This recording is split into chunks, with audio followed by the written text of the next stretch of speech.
Les 18 et 19 février, les dirigeants africains se réuniront dans la capitale éthiopienne Addis Abeba pour la 36e session ordinaire de l'Assemblée de l'Union africaine. En marge de ce rendez-vous, les chefs d'État de la Communauté économique des États de l'Afrique de l'Ouest, CEDEAO, organiseront un sommet extraordinaire pour discuter des transitions en cours en Guinée, au Mali et au Burkina Faso.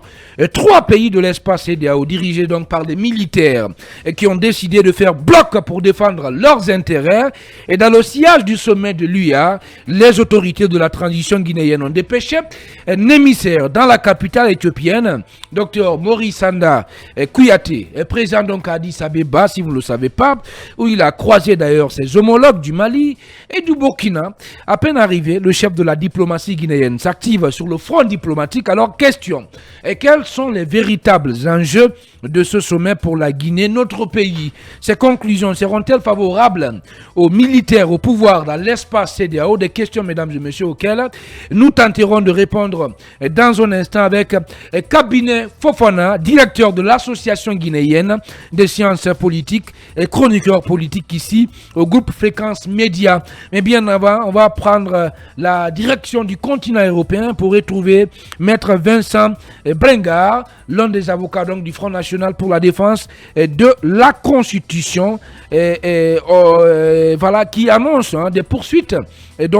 contre des poursuites, bien entendu, des initiatives judiciaires contre les auteurs de violences meurtrières enregistrées lors de la journée de manifestation, donc appelée à l'appel du FNDC. Et cette semaine, il est déjà en direct dans notre émission. Bonjour, Maître Vincent. Bonjour.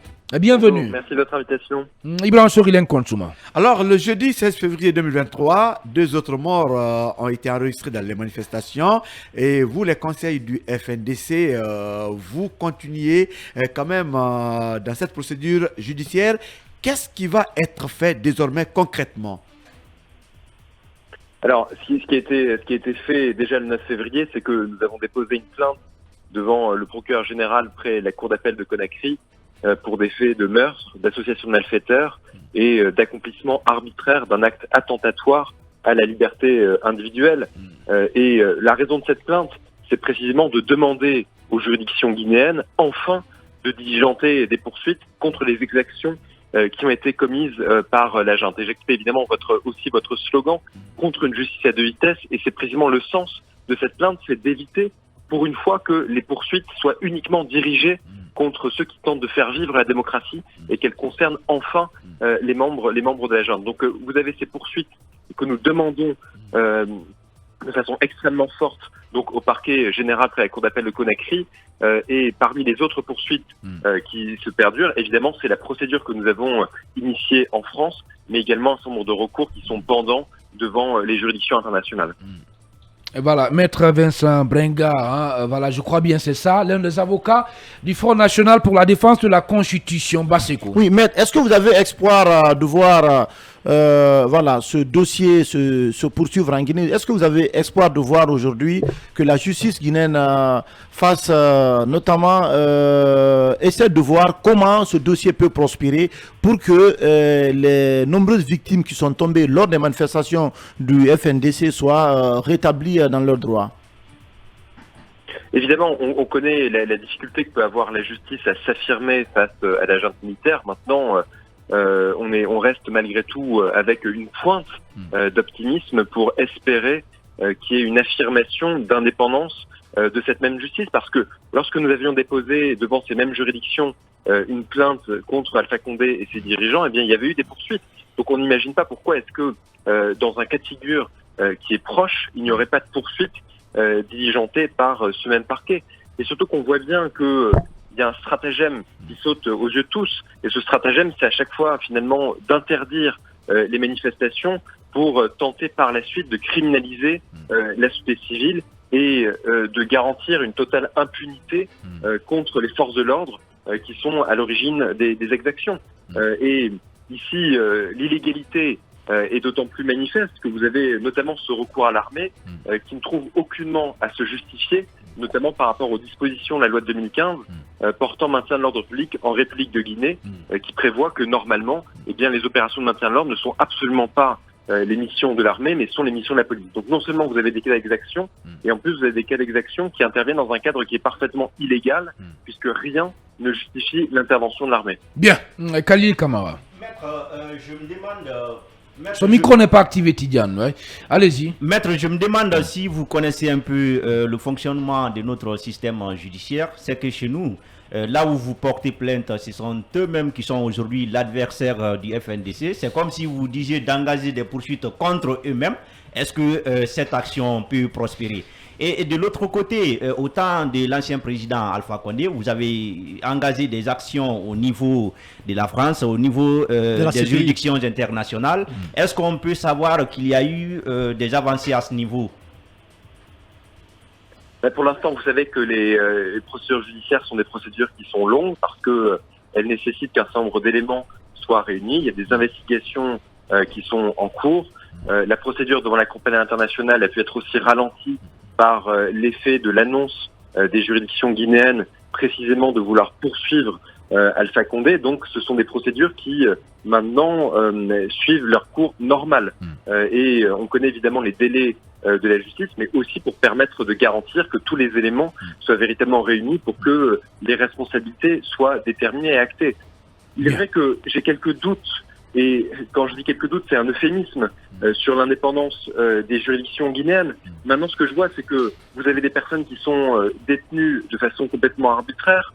Vous avez des mesures qui sont extrêmement fortes, qui sont prises contre la société civile. Bien. Et on n'imagine pas pourquoi est-ce qu'on ne devrait pas signaler officiellement et procéduralement les exactions commises par la junte militaire, parce que c'est aussi le seul moyen de pouvoir montrer que des initiatives sont prises et de démontrer qu'il y a une inaction formelle de la part de la justice. Bien, d'accord. Une dernière question. Oui, une dernière question. C'est le cas de vos clients, notamment Founike Mengue et Ibrahim Diallo, et si aujourd'hui qui sont placés sous mandat de dépôt.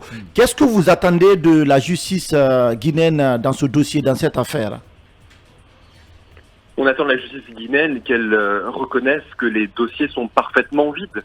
Non seulement qu'elle reconnaisse que les dossiers sont parfaitement vides, et qu'elle réponde aussi aux différentes alertes qui ont été faites, notamment par des rapporteurs spéciaux de l'ONU qui se sont alertés et qui ont alerté sur le caractère parfaitement arbitraire de leur détention. Donc je crois aujourd'hui qu'il y a véritablement une nécessité qu'ils soient évidemment remis en liberté, qu'ils soient blanchis de toutes les charges qui pèsent de façon purement factice à leur encontre, et aussi enfin qu'ils soient répondus aux rapporteurs spéciaux de l'ONU sur ces questions et sur les raisons pour lesquelles aujourd'hui on cherche à maintenir de façon complètement discrétionnaire leur détention. Et ça me permet également de vous dire et de réaffirmer que nous sommes à leur côté, comme nous sommes aux côtés du FNDC, pour précisément que des sanctions soient prises pour pouvoir reconnaître le caractère arbitraire des détentions dont ils font l'objet. Bien, Maître Vincent Brengard, l'un des avocats du Front National pour la défense de la Constitution. Question bonus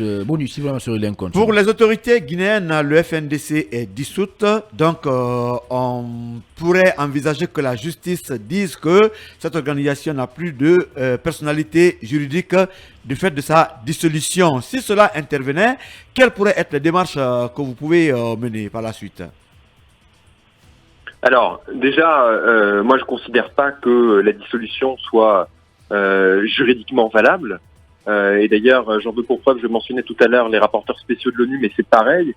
Les rapporteurs spéciaux de l'ONU ont pu alerter sur le caractère arbitraire de cette dissolution, et ils avaient adressé un courrier fin 2022 à la junte militaire en ouvrant un délai pour lui permettre de faire valoir des observations. Et j'observe que aucune réponse n'a été apportée.